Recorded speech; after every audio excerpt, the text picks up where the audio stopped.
जितने धमकियाँ गाली मिल रही हैं और धमकियाँ बेटे को भी मुझे भी, तो उससे किसी की भावना आहत नहीं हो रही। जो मैं सोशल मीडिया पे आके जाके आप इतनी गालियाँ दें, जान से मारने की धमकी दें, तो उससे भावना आहत नहीं हो रही किसी के। मतलब ये मुल्क कैसा, किसी को आहत हुई है तो केस हो गया, कोर्ट में ना फैसला होगा। अब आप थोड़ा आराम से ऑक्सीजन ले लीजिए, पानी पीजिए, बैठिए, जो होना होगा होगा। मैं अभी सिरपुर गया था, तो सिरपुर में तो सारा पूरा एरिया ही बुद्धिस्ट है।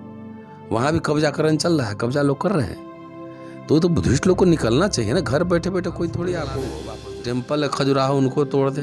अब शिव पुराण, विष्णु पुराण में क्या क्या बातें लिखी गई हैं, वो सब पढ़ के अगर उसी में से पढ़ दिए कुमार संभव में क्या लिखा हुआ है, तो बोले कि नहीं मेरी भावना आहत हो गई। अगर खजुराहो का टेम्पल में एक फ़ोटो लगा दें जो काम मुद्रा में तरह तरह के हैं, और लिख दें कि ये है हमारी संस्कृति का हिस्सा भी, लोग कहे कि मेरी सेंटिमेंट आहत हो गया। तो इसका ये था कि ये हिंदुओं को चिढ़ाने के लिए शिवलिंग का खतना कर दिया गया होगा। काटना, बाबा लोग भी कह रहे हैं कि छेड़छाड़ हुई है, तो छेड़छाड़ तो सीधा शब्द बोलिए ना कि मुसलमान लोग क्या किया होगा।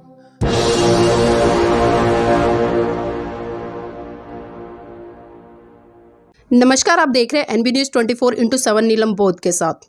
अक्सर हम देखते कि कहीं ना कहीं जब संस्कृतियों की लड़ाई होती है तो बहुत बड़े स्तर पर द्वंद्व मचता है। लेकिन जब इतिहास के जानकार लोग इस तरह की बातें करते हैं और वो बातें तथ्यों के आधार पर करते हैं, इतिहास के आधार पर करते हैं, आंकड़ों के आधार पर करते हैं, लेकिन जब वही आंकड़े जो दूरदृष्टा वाले लोग होते हैं, कहीं ना कहीं वो अपनी मानसिकता के कारण जो कि प्री प्लान होती है, अगर उसके तहत उस चीज़ को देखने का काम करते हैं, तो समाज में काम कर रहे बुद्धिजीवी लोगों को कहीं ना कहीं उसका बहुत बड़ा खामियाजा भुगतना पड़ता है। और जिस तरह से लगातार पिछले 2 दिन से सोशल मीडिया पर ज्ञानव्यापी मस्जिद का जो मुद्दा चल रहा है कि ज्ञानव्यापी मस्जिद है उसमें शिवलिंग मिला है, इसी को लेकर सोशल मीडिया पर अलग अलग तरह के ट्रेंड चल रहे हैं, अलग अलग तरह के लोग विचार रख रहे हैं। और उसी विचार में जाने माने हमारे साथ में दिल्ली विश्वविद्यालय के प्रोफेसर ने भी एक ट्वीट किया और अपनी बात को मुखरता से रखा, लेकिन वो मुखरता उनको किस हद तक भुगतनी पड़ी, इसका खामियाजा आपके साथ में हम इस चर्चा में करेंगे, क्योंकि उन पर एक FIR दर्ज हुई है। तो मेरे साथ में इसी कड़ी में है प्रोफेसर रतन लाल जी, जो कि जाने माने दिल्ली विश्वविद्यालय के इतिहास के प्रोफेसर है और इसी के साथ साथ में अंबेडकर नामा पिछले कई सालों से चलाते आ रहे हैं और समाज को एक सही दिशा व दशा देने का काम कर रहे हैं। सर, आपका स्वागत है एनबी न्यूज़ में। शुक्रिया, थैंक यू।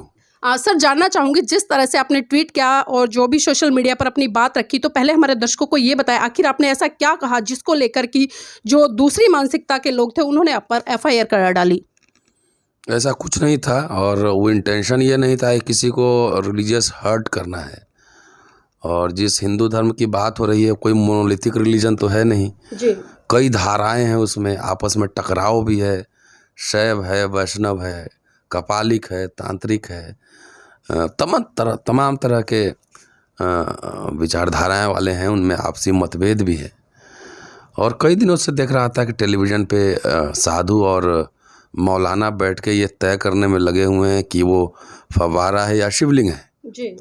मामला कोर्ट में है और कोर्ट अपने एक्सपर्ट जो होते हैं उसके आधार पर तय करता है। और ये मामला बेसिकली प्रोफेशनल आर्ट हिस्टोरियन का है, जी जी।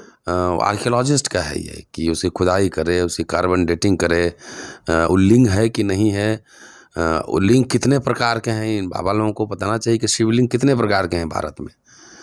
तो एक फ़ोटो वायरल चल रहा था, तो मैंने जो लिखा है उसका इंटेंशन कोई नहीं था कि रिलीजियस हर्ट करना है। जी। यदि लगता है, हो सकता है, संभावनाओं में ना कि जो दिख रहा है लिंग, तो वो पहले ही बाबा और साधु लोग तय करे और मौलवी तय करे कि वो लिंग जो शिवलिंग कथित रूप से है वो तोड़ा गया है कि काटा गया है। यही बात है जी, बिल्कुल। कि उसको तोड़ेंगे तो खंडित टेढ़ा मेढ़ा टूटेगा, एकदम प्लेन नहीं टूटता है। तो अगर काटा गया है तो किसने काटा, क्यों काटा, कब काटा, उसका इंटेंशन, इतिहास में सब कुछ समझने की कोशिश होती है। तो अगर कहते हैं कि औरंगजेब के ज़माने में हुआ, अभी ज्ञानवापी मस्जिद किसने बनाया, कब बनाया, उसका डेट कोई निश्चित नहीं है। तो मान लीजिए क्या कह रहे हैं लोग, तो उसी को प्राइमा फेसी मान लिया जाए, ये मंदिर तोड़ के मस्जिद बनाया। तो दुनिया भर में, सिर्फ भारत में ही नहीं, जब आक्रांता कहीं अटैक करता है, तोड़ता है, तो सबसे पहले उनके सिंबल्स को अटैक करता है, उनके प्रतीकों को तोड़ता है। तो मान लीजिए कि वो मंदिर को तोड़कर अगर मस्जिद बना दिया, तो मंदिर में शिवलिंग होगा, तो शिवलिंग का जो प्राइमा फेसी जो लगा हुआ है, वो लग रहा है कि उसको काटा गया है, काटा गया है। तो जब जो विजेता होता है जब काटता है, तो वो, मैंने ये लिखा कि हो सकता है कि मतलब इंटेंशन ये था कि ये हिंदुओं को चिढ़ाने के लिए शिवलिंग का खतना कर दिया गया होगा। काटना, बाबा लोग भी कह रहे हैं कि छेड़छाड़ हुई है, तो छेड़छाड़ तो सीधा शब्द बोलिए ना कि मुसलमान लोग क्या किया होगा। मुसलमान लोग, वहाँ का जो लोकल हिंदू पॉपुलेशन होगा, ऐसा होता है दुनिया भर में ना। बुद्धा के देखिए आप, मूर्ति, शर्ट टूटे हुए हैं और तमाम ये सब मिलते हैं ना, उस पर कब्जा भी हुआ बुद्धिस्ट साइड पे। मंदिर बना दिया गया है, विष्णु मंदिर बना दिया गया है, हनुमान मंदिर बना दिया गया होगा। तो वो तो कब्जा करते हैं, तो उसके प्रतीकों को पहले या तो आत्मसात करते हैं या तोड़ देते हैं। चूँकि इस्लाम मूर्ति पूजक नहीं है समुदाय, तो उसको लगता है कि इसका जो शिवलिंग है तथाकथित, तो वो इसका प्रतीक है। तो उसको, इनको ह्यूमिलिएट करने के लिए उसको सिंबॉलिक खतना होता है, ये कहने का मतलब है। उसमें देखेंगे तो उसमें 5 तरह ऐसे धारी काटे हुए हैं। तो इस तरह का, अगर मैंने कहा कि यदि ये शिवलिंग है, उस तरह का कटा हुआ तो और कहीं हमको नहीं मिलता है। यही बात थी। और ये कोई आलोचना और सेंटिमेंट टच करना नहीं है। आप गौतम बुद्ध से लेके अंबेडकर तक, पेरियार, फूले, रविदास, कबीर, इन सब लोगों ने हिंदू धर्म की बहुत तीखी आलोचना की है। बिल्कुल। भारत सरकार किताब छापती, मैं नहीं छापता। तो या तो जिनको भावना हाथ हो रही है तो हिंदू धर्म शास्त्रों को भी चला दे, अध्ययन करे। बिल्कुल नहीं, धर्मशास्त्र को जला दे, काम सूत्र जला दे, टेम्पल है खजुराहो उनको तोड़ दे। अब शिव पुराण, विष्णु पुराण में क्या क्या बातें लिखी गई हैं, वो सब पढ़ के, अगर उसी में से पढ़ लिया कुमार संभव में क्या लिखा हुआ है, तो बोले कि नहीं मेरी भावना हाथ हो गई। अगर खजुराहो का टेम्पल में एक फ़ोटो लगा दें जो काम मुद्रा में तरह तरह के हैं, और लिख दें कि ये है हमारी संस्कृति का हिस्सा भी, लोग कहे कि मेरी सेंटिमेंट आहत हो गया, तो इसका कोई जवाब थोड़ी। तो भारत में तो कुत्ता बिल्ली किसी को भी कुछ कहिएगा तो बोलेगा सेंटिमेंट ही आहत हो गया। तो लोकशाही में ऐसे थोड़ी चलता है। आप मेरे से विमर्श करिए, आर्ट हिस्टोरियन को बुलाइए, वो शिवलिंग है नहीं है उसके, और उसका अध्ययन करेगा तमाम बातें। तो हर बात पर ये रिलीजन कम पॉलिटिक्स ज़्यादा है। और जो लोग कह रहे हैं उनको नहीं लगता कि मूंछ रखने पे, स्मार्ट दिखने पे दलित को मार दिया जाता है, घोड़ी पे चढ़ने से मार दिया जाता है, पुलिस ऑफिसर जो है को पुलिस बुलानी पड़ी अपनी शादी में, मूंछ रखने पे मार देते हैं। तो उससे हमारी भावना आहत नहीं हो रही है। और एक सवाल खाली उठाया संभावनाओं में, वो भी मैंने कोई वैल्यू जजमेंट नहीं दिया है, संभावनाओं में सवाल उठाया तो सेंटीमेंट आहत हो गई। लेकिन सर, सवाल खड़े करना गलत कहाँ है? क्योंकि देखिए, जो बुद्धिजीवी व्यक्ति होता है या बुद्धिजीवी हम किसी को भी कहें, वो सवाल नहीं करेगा तो फिर उसकी बुद्धिमत्ता क्या फ़ायदा? डेफिनेटली जितने धमकियां गाली मिल रही हैं, और धमकियां बेटे को भी मुझे भी, तो उससे किसी की भावना आहत नहीं हो रही। जो मैं सोशल मीडिया पे आके जाके आप इतनी गालियां दें, जान से मारने की धमकी दें, तो उससे भावना आहत नहीं हो रही है किसी के। मतलब ये मुल्क कैसा, आपको तय करना होगा ना कि संविधान के हिसाब से चलेगा कि कैसे चलेगा, तय करना होगा। तो ये सब, यही सब मामला है। और लेकिन सर, अभी जिस तरह से हमने 2 दिन पहले एक जंतर मंतर की वीडियो काफ़ी वायरल होती देखी है, जिसमें कि एक ब्राह्मण व्यक्ति है, वो बिल्कुल मुखर रूप से कह रहा है कि संविधान तो कचरा है, इसको जला देना चाहिए।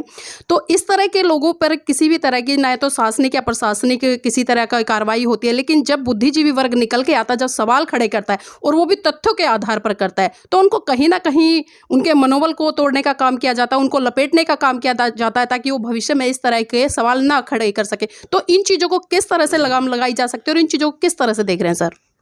देखिए, मेरे थ्रू पूरे बहुजन समाज को टेरराइज कर रहा है, चाहे जो भी संविधान में विश्वास रखने वाले लोग, न्यायप्रिय लोग हैं, वैसे लोगों को भी जो है ना टेरराइज करने की कोशिश की जा रही है। इसका तो एक तरीका है कि लोग अपने हक, हकूक, संवैधानिक अधिकार को समझें और आवाज़ उठाएं और एकजुटता दिखाएं।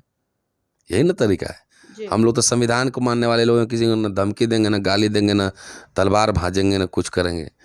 तो यही कहेंगे कि आप न्याय के पक्ष में खड़े होइए, बोलिए, डरने से तो बात नहीं बनेगी। बिल्कुल। हाँ, तो अब केस जिनको करना है करे, ठीक है, मामला पुलिस न्यायालय तय करेगा कि क्या हुआ है नहीं हुआ है।